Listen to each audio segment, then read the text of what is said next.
नमस्कार दर्शकों, मदन तिवारी अपना नरसिंहपुर में आपका स्वागत है। और अपने नरसिंहपुर के इस महत्वपूर्ण कार्यक्रम में आज हमारे बीच है नरसिंहपुर की बहुचर्चित समाज सेवी सुश्री इंदु सिंह जी।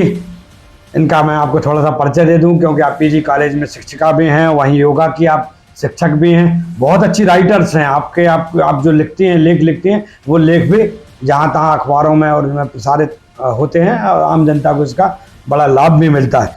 समाज सेवी के रूप में आपकी सक्रिय भूमिका नरसिंहपुर जिला मुख्यालय पर देखी जाती है।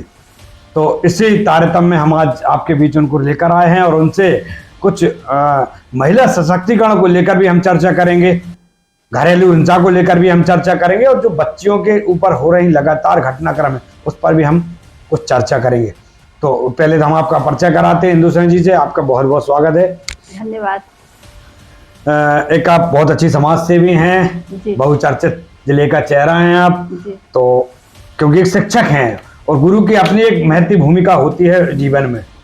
तो वर्तमान जो घटनाक्रम की हम बात करते हैं, लगातार हम देख रहे हैं, चाहे नरसिंहपुर जिले के घटनाक्रम हो, चाहे दिल्ली के घटनाक्रम हो या अन्य राज्यों के घटनाक्रम है, इन घटनाक्रमों में बड़ा दुख होता है देखने में। अभी हम दिल्ली की बात करते हैं, दिल्ली का जो बड़ा घटनाक्रम है, विभत्स दृश्य थे, क्योंकि जो कुछ दृश्य जो आप लोगों को दिखाए जाते हैं, आम जनता को दिखाए जाते हैं, उनमें आप भी देखते होंगे हम ब्लर करके दिखाते हैं, लेकिन हम वो ओरिजिनल सीन देखते हैं। जब हम वो ओरिजिनल सीन देखते हैं तो हमें बड़ा मतलब हाँ बहुत कष्ट होता है।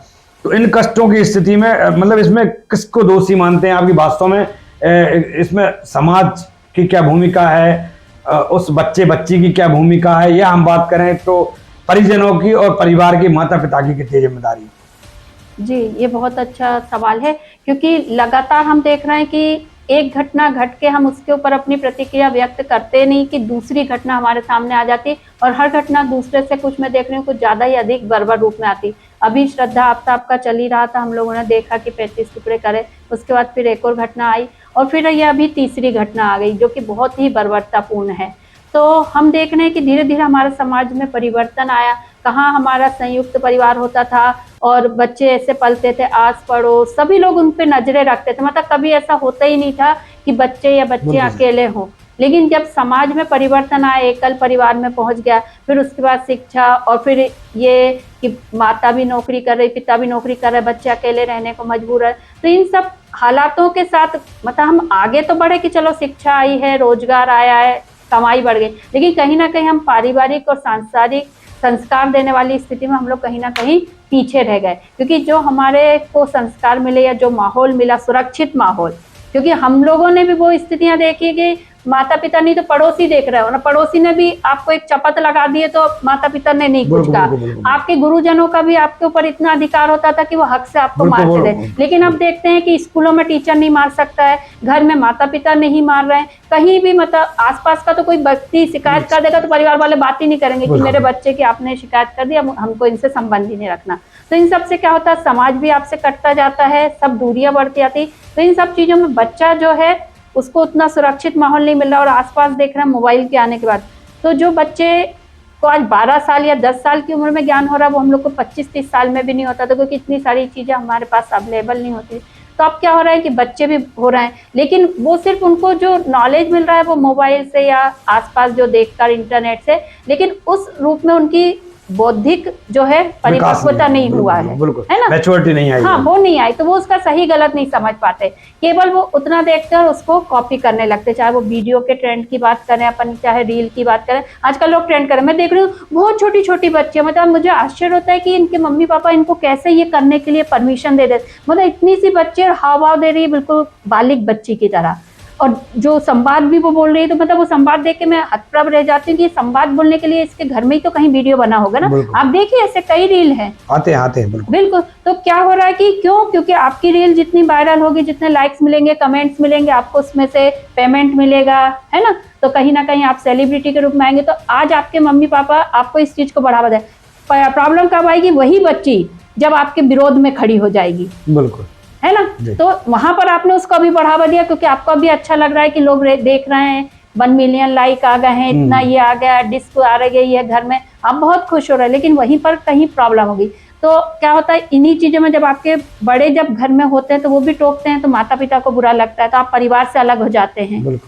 तो तो ये टूटते टूटते आज स्थिति कैसे हो गई, कहाँ संयुक्त परिवार से थे, पूरे समाज एक था, गांव एक था, आज सिर्फ आप हैं, आपके बच्चे हैं, और बच्चों को भी आपको, क्योंकि आप खुद भी वो लगे हुए हैं जॉब से, तो आप बच्चे से दूर हो गए हैं। और आपने बड़े शहर बड़ी कॉलोनी में देखने को मिल रहा है कि आस पड़ोस में पता नहीं रहता कि बाजू में कौन रह रहा है। अरे फ्लैट में अभी देखा था बम्बई का, वो मृत पाई गई 2 महीने 3 महीने बाद पता चला, अगल बगल किसी को पता नहीं है। बस यही एकल पद्धति जो है कहीं ना कहीं मानसिक विकार पैदा कर रही है। तो ये अभी आपसे बात में यही बात बड़ी निकल के सामने आ रही कि बच्चों के शौक पूरे करने के लिए आप उनको डांटें, समझाइश दें, और जो जिस हिसाब से भी आप उनको रोक सकें उनको रोकना चाहिए, क्योंकि बच्चे को यदि हम उसके उपहार के लिए रोक देंगे तो वो एक बार रोएगा, यदि हम उसको संस्कार नहीं देंगे तो वो जिंदगी भर रोएगा और समाज के बहुत सारे लोगों को रुलाएगा। इसलिए वास्तव में यह आवश्यकता आन पड़ी है कि अब अपन संस्कारों के प्रति सजग हों, जागृत हों, हमारे आस पड़ोस और क्षेत्र पर भी हम ध्यान रखें।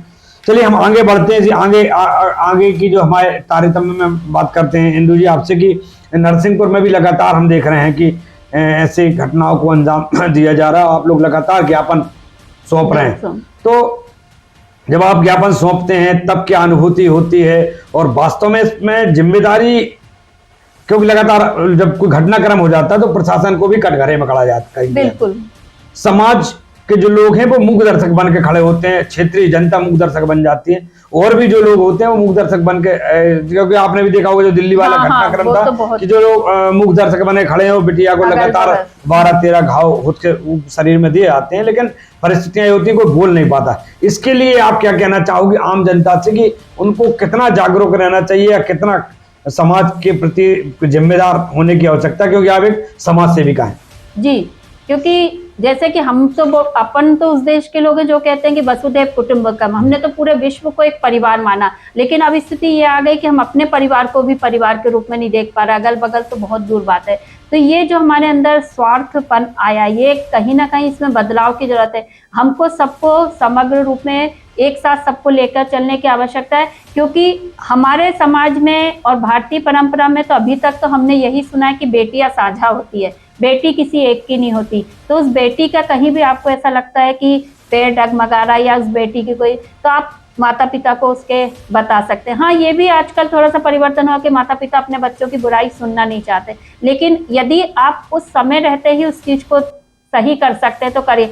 और दूसरा बात, मैं भी ये बच्चों को, जैसे कुछ घटनाओं में हमने ये भी देखा कि बच्चियां ब्लैकमेल हो जाती हैं, क्योंकि उनको उस उम्र में पता नहीं होता, वो थोड़ा सा जोश में कहें या नासमझी में कहें, है ना, क्योंकि रील देख के थोड़ा एक्साइटमेंट आ गया, उनने कुछ कोई भी उनसे गलत में कह रही हूँ, चलिए मान लिया आपसे गलती हो गई, तो ऐसी स्थिति में बच्चियों को हमारे घबराना नहीं चाहिए, अपने माता पिता से कहें, ना उनको ब्लैकमेल होने की जरूरत है, ना आत्महत्या की करने की जरूरत है। अपने घर के अंदर ही माता पिता को चाहिए कि ऐसा फ्रेंडली एनवायरनमेंट बनाए कि आपका बच्चा आपसे दूर ना जाए। ठीक है, आप वो देने में कहीं असफल हो गए हैं क्योंकि आपने नहीं बना पाई, आपको वैसा माहौल नहीं मिला है, आपको नहीं पता कि आप अपने बच्चों के साथ कैसे फ्रेंडली हो, तो कम से कम उसको इतना तो बोल के रखें कि हम तुम्हारे साथ हैं हर हाल में, तुमसे गलती भी होती है तो हम तुम्हारे साथ हैं। क्योंकि अभी नरसिंहपुर में एक घटना हुई जहां पर सुसाइड कर ली एक बच्ची ने, है ना, वो कॉलेज की ही थी वो हमारे बच्ची, तो हम लोगों को पता चला तो विश्वास नहीं आया, और उसके पता चला यूट्यूब पे उसने देखा कि हाउ टू कमिट सुसाइड, तो तब भी मुझे आश्चर्य हो कि हमारे यूट्यूब पे ऐसे वीडियो भी होते हैं जो हमको ये बताते हैं। अभी तक तो लोग रेसिपी और ये देख रहे थे, अब लोग ये भी देख रहे हैं कि सुसाइड कैसे कमिट की जा रही है।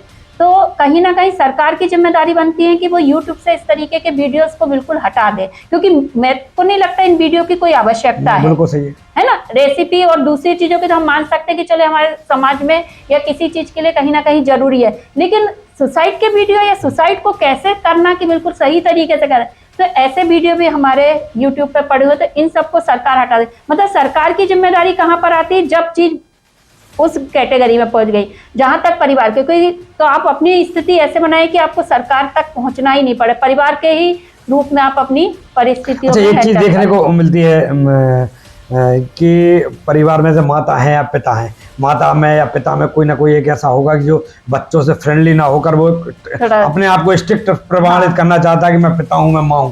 तो इन सब से भी बच्चों में कितना कटअप होता है, बच्चे के भयभीत होकर झूठ की ओर अग्रसर हो जाते, बढ़ जाते हैं। तो इन परिस्थितियों में माँ बाप के लिए क्या सीख देना चाहेंगे? क्योंकि बच्चों के साथ है जी, अभी आपने एक बहुत बड़ी बात बोली, फ्रेंडली होना चाहिए। बिल्कुल। फ्रेंडली में क्या होता है कि बच्चा माँ से या पिता से कोई बात छुपाएगा नहीं और सच सच बताएगा। और मुझे लगता है कि उन परिवारों के जो बच्चे होते हैं, हम देखते हैं बड़ी फैमिलियों के बच्चे होते हैं, फ्रेंडली माहौल होता है तो बच्चे निकल के अपनी मंजिल को पा लेते हैं। लेकिन मध्यम वर्गीय में ये समस्याएं अधिकतर देखी जाती हैं, या निम्न स्तर में अपन बात करें तो फोर्थ क्लास की भी हम बात करें तो वहाँ ये चीज़ ज़्यादा पाई जाती है कि पिता स्ट्रिक्ट है, माँ स्ट्रिक्टता बता रही भैया हम तो बहुत टाइट हैं, हम अपने बच्चे को ऐसा है, बच्ची को ऐसा नहीं करने दें। तो इसके भी क्या दुष्परिणाम निकल के सामने आते हैं? जी, ये भी एक स्थिति होती है, क्योंकि ऐसे तो कहते हैं कि एक बैलेंस बनाने के लिए अच्छा रहता है कि माँ नरम पड़े तो पिता सख्त रहे, कि बैलेंस बना रहे। लेकिन ये सख्ती का मतलब ये नहीं होता कि आप उनके भीतर एक भय पैदा कर दें। अपने जो बच्चे हैं उनके मन में अपने माता पिता को लेके भय का माहौल नहीं होना चाहिए, क्योंकि हमने देखी कई घर भी ऐसे देखे कि पिता से इतना भय रहता था कि ये परिस्थितियां क्या करती, बच्चे को कहीं ना कहीं अग्रेसिव भी बना देती है, अगेंस्ट भी ले जाती फैमिली को। और इस स्थिति में क्या होता है कि कोई दूसरा आता है तो वो यदि उसको प्रेम देता है तो वो बच्चा वहां पर डाइवर्ट हो जाता है। तो ये सारी चीजें भी इन घटनाओं में आप कहीं ना कहीं पाएंगे। जैसे अभी साक्षी के उसमें भी हमने देखा कि वो बच्चे अपनी 16 साल कोई बड़ी उम्र नहीं होती है, उम्र ही नहीं है कोई कोई उम्र नहीं। अपन मान रहे कि वो तो लड़की नाबालिगी थी, ना समझ है, नाबालिग है, उसको समझ ही नहीं थी अच्छे बुरे। वही बताना कि दोष यहाँ पर बच्ची को कोई नहीं देगा, सारे लोग दोष किसको देंगे, फैमिली को देंगे। कहीं ना कहीं आपने कमी कर दी, कहीं ना कहीं आप किसी दूसरे के घर में रखना ही अपना। मुझे लगता है बच्चों को नहीं भेजता आदमी, ऐसी क्या स्थिति हो गई है ना, और फिर वो स्थिति इस रूप में परिणित होकर सामने आई। तो कहीं ना कहीं आप जो है असफल रहे, तो ये असफलता का आप आकलन करें और हम सारे लोग भी आकलन करें,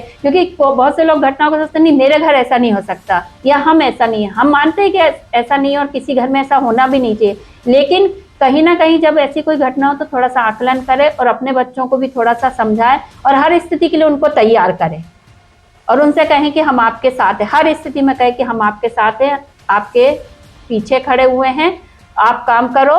और ऐसी स्थिति कभी भी ना आने दें कि आपके बच्चे आपसे अलग होकर आपका ही विरोध करने आपके सामने खड़े हो जाए। चलिए, हमारे साथ आप थे, आपने स्पष्ट तौर पर आज ज्ञापन देने के बाद रेड अलर्ट परिवार से मिली, आप स्टूडियो पर आई और आगे अपने विचार व्यक्त किए। बहुत ही बड़ी चीज निकल के सामने आई, एक शिक्षक के रूप में, एक लेखिका के रूप में, एक योग शिक्षक भी आप हैं, एक समाज सेवी भी आप हैं। इन सभी गुणों की खान हम कहें तो अतिशयोक्ति नहीं होगी और सब हिसाब से आप एक बहुचर्चित चेहरा है नरसिंहपुर का।